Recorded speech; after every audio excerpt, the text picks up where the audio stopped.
BNP জামায়াতের ডাকা সারা দেশে টানা 3 দিনের সড়ক, রেল ও নৌপথ অবরোধ কর্মসূচির শেষ দিন আজ বৃহস্পতিবার।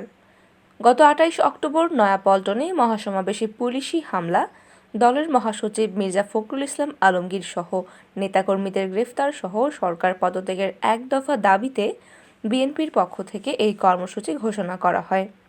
পরে জামায়াত ইসলামীও 3 দিনের অবরোধ কর্মসূচি ঘোষণা করে।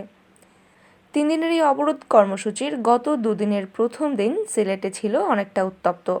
দ্বিতীয় দিন অর্থাৎ গতকাল বুধবার উত্তাপ অনেকটা কমে আসে। আর আজ তৃতীয় দিন সিলেটে সকাল কাটছে শান্ত পরিস্থিতির মধ্য দিয়ে। বৃহস্পতিবার 2 নভেম্বর সকাল 8টা পর্যন্ত কোথাও বিএনপি জামায়াত নেতাকর্মীদের পিকেটিং করতে দেখা যায়নি।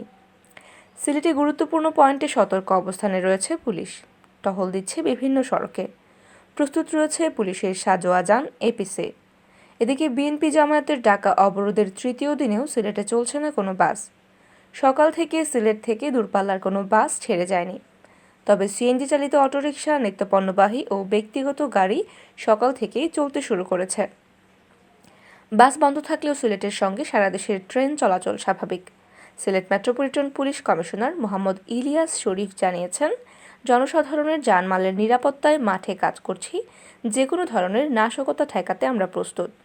এখন পর্যন্ত সিলেটে বড় ধরনের কোনো দুর্ঘটনা ঘটেনি।